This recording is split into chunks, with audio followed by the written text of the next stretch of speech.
नमस्ते सबैलाई। मेरो युट्युब च्यानल इडु ल्याबमा म यहाँहरू सबैलाई हार्दिक स्वागत गर्दछु। आज फेरि पनि म तपाईहरू समक्ष कक्षा 8 को बिएलई एक्जाम अन्तर्गत एकदमै महत्त्वपूर्ण मानिने वृत्त टपिकको छाया पारिएको भागको क्षेत्रफल कसरी निकाल्ने भन्ने त्यो क्वेशनमा रहेर आज म फेरि यो भिडियो तपाईहरूको लागि बनाउन गइरहेको छु। आशा छ तपाईहरूलाई यो भिडियो मन पर्छ होला। मन पर्छ भने तपाईले यो भिडियोलाई लाइक, कमेन्ट अनि सब्स्क्राइब गर्न नभुल्नुहोला। आशा छ तपाईहरू यो भिडियो लास्टसम्म पनि हेर्नु हुनेछ। आउनुहोस् अब हामी सुरु गरौँ। अब सर्वप्रथम हामीले छाया पारेको भागको क्षेत्रफल निकाल्ने भनेर हामी भनिसकेका छौँ भने यहाँ चित्र हेरौँ। पहिला छाया पारेको भागको कसरी क्वेशन आउँछ। अब हेर्नुहोस्, यो एउटा सर्कल हो है, यो सेन्टर हो, यो एउटा सर्कल हो। अनि त्यसपछि यसमा यसरी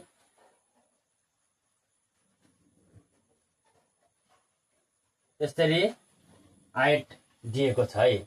यसरी के दिएको छ? आयत बनाइएको छ र यो सेन्टरलाई यो यसरी यो कुनासँग यो जोडिएको छ र यो सबै के छ? यसको भ्यालु 8 सेम दिएको छ, यसको भ्यालु 6 सेम दिएको छ, यसको भ्यालु 5 सेम दिएको छ र यी भागहरू के गरेका छन् त यसरी छाया पारेका छन् है। यसरी यिनीहरू छाया पारेका छन्, यी भागहरू छाया पारेका हुन्। यसरी म तपाईहरू समक्ष देखाइरहेको छु है। यसरी यो छाया पारेको छ। अब यो देख्ने बित्तिकै गाह्रो लाग्न सक्छ है, तर अब यसको बारेमा हेर्दै गयौँ भने एकदमै सजिलो छ। एकदमै सजिलो हामी बुझ्नेछौँ है। त अब हेरौँ, यो क्वेशन पहिला सल्भ गर्नुभन्दा पहिला यो क्वेशनको बारेमा बुझ्नु एकदमै आवश्यक छ। त्यही कारणले गर्दाखेरि यो क्वेशन पहिला बुझौँ है त। यो क्वेशन हेर्दाखेरि कुन कुन चित्रहरू, कुन कुन आकृतिहरू मिलेर बनेको छ त्यो बुझ्नु आवश्यक छ। अब हेरौँ, यसमा एउटा हेर्नुहोस्, यो पूर्ण सर्कल बनिएको छ, एउटा सर्कल निहित छ र अर्को के छ? रेक्ट्याङ्गल यानि आयत निहित छ। त्यो दुईटाको बारेमा हामीलाई थाहा हुनुपर्छ सर्वप्रथम है। अनि त्यसपछि यो वृत्तको क्षेत्रफलको फर्मुला र यो आयतको क्षेत्रफलको फर्मुला पनि थाहा हुनु पर्छ। यो दुईटा तथ्य हामीलाई थाहा भएन भने हामी गर्न सक्दैनौँ। आउनुहोस् हामी हेरौँ त।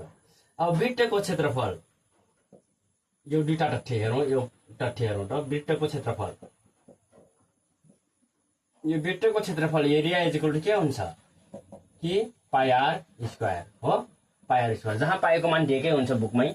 ल म यहाँ दिएको छु पाई बराबर 22/7 यहाँ दिएको छ है। पाईको भ्यालु कति दिएको छ? 22/7। यसरी पाईको भ्यालु दिएकै हुन्छ क्वेशनसँगै, यहाँ पनि दिएको छ। अनि त्यसपछि अब यो भयो पहिलो तथ्य। अब अर्को तथ्य पनि थाहा हुनुपर्छ यो हल गर्नको लागि। त्यो हो आयतको क्षेत्रफल। आयतको क्षेत्रफल एरिया इज इक्वल टु के हुन्छ? फर्मुला L मल्टिप्लाई B हो। यो दुईटा तथ्य हामीलाई यो प्रश्न सल्भ गर्नुभन्दा अगाडि मनमा, दिमागमा थाहा हुनुपर्छ र यो पनि थाहा हुनुपर्छ कि यो दुईटैको क्षेत्रफल निकालिसकेपछि वृत्तको क्षेत्रफलबाट यो आयतको क्षेत्रफल घटाइदियौँ भने यो छाया पारेको भागको क्षेत्रफल आउँछ। यति पनि हामी मेन्टालिटी बनाएर हामी अगाडि बढ्नु पर्छ।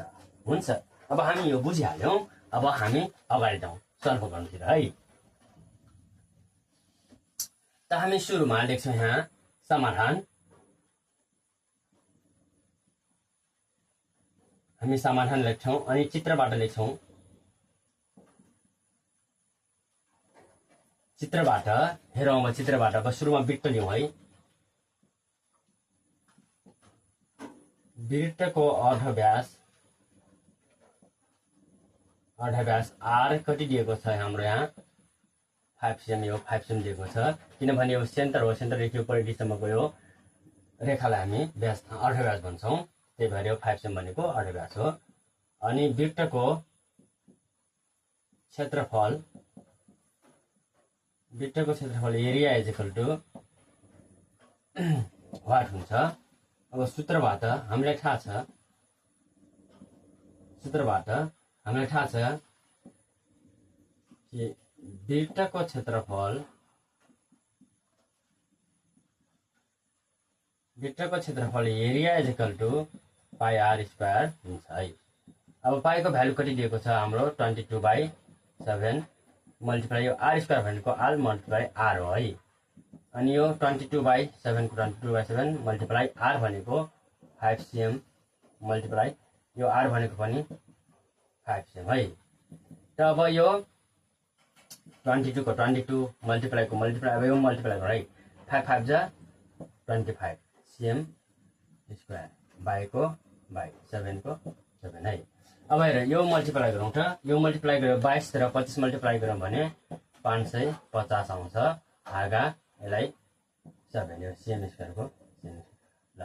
अब यसलाई भाग गरौँ है कति आउँछ 550 भागा 7 है 7 7 49। 15 मा 9 घटाउ 6 यो 5 4 बाट केही बढ्दैन यो अब 0 टल जान्छ 7 8 56 घटाउ 10 बाट 6 घटाउ 4 5 बाट 5 घटाउ केही बढ्दैन। अब पोइन्ट राखौँ 0 7 5 35 घटाउ 10 बाट 5 5 3 बाट 3 केही बढ्दैन। अनि त्यसपछि फेरि पोइन्ट राखिसकेपछि 0 7 7 49 7 7 49 10 बाट 9 घटाउ 1 4 बाट 4 घटाउ केही पर्दैन है। ल त हामी दुई स्टेपसम्म लियौँ। अब इक्वल टु गरेर हाम्रो क्षेत्रफल गरेर 78.57 सेमी स्क्वायर यो त हाम्रो वृत्तको क्षेत्रफल आयो है। अब वृत्तको क्षेत्रफल आइसक्यो। अब हामी यसै गरेर यो आयतको पनि क्षेत्रफल निकाल्छौँ। अनि त्यसपछि वृत्तको क्षेत्रफलबाट आयतको क्षेत्रफल घटाउँछौँ र यो छाया पारेको भागको क्षेत्रफल आउँछ हुन्छ। अब यस्तै गरेर हामी यो आयतको क्षेत्रफल पनि निकाल्छौँ है। अब म यो मेटेर अब फेरि गर्छौँ हेर्नुहोस्। अब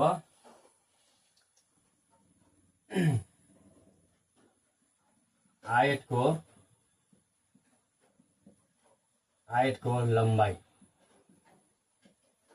यल यो आकार यो आयतमा जुन लामो हुन्छ त्यही नै यल हुन्छ। यो लामो छ 8 cm त 8 cm हाम्रो त्यो हुन्छ लम्बाइ हुन्छ। अनि आयतको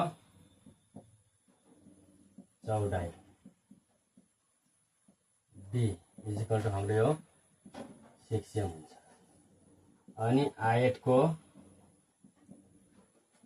क्षेत्रफल area is equal to what. अनि सूत्रबाट हामीले थाहा पाइसकेका छौँ कि आयतको क्षेत्रफल एरिया इज इक्वल टु के हुन्छ भनेर।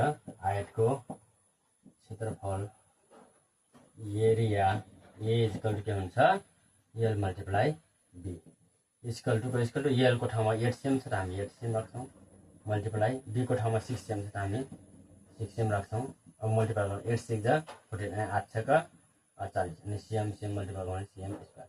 त यो आयतको क्षेत्रफल आयो है। हाम्रो वृत्तको क्षेत्रफल 78.57 सेमी स्क्वायर आएको छ। अनि आयतको क्षेत्रफल हामी 48 सेमी स्क्वायर निकाल्यौँ।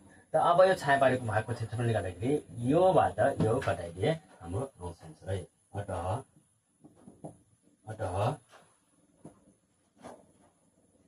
छाया पारिएको भागको क्षेत्रफल एरिया इज इक्वल टु हाम्रो के लेख्छौँ भनेपछि वृत्तको क्षेत्रफल माइनस आयतको क्षेत्रफल लेख्छौँ है। वृत्तको क्षेत्रफल माइनस आयतको क्षेत्रफल यसलाई यता लेखौँ नबिर्सिन गरी है। त अब यसलाई मेट्छु त वृत्तको क्षेत्रफल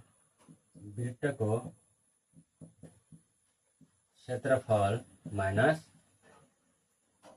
आयतको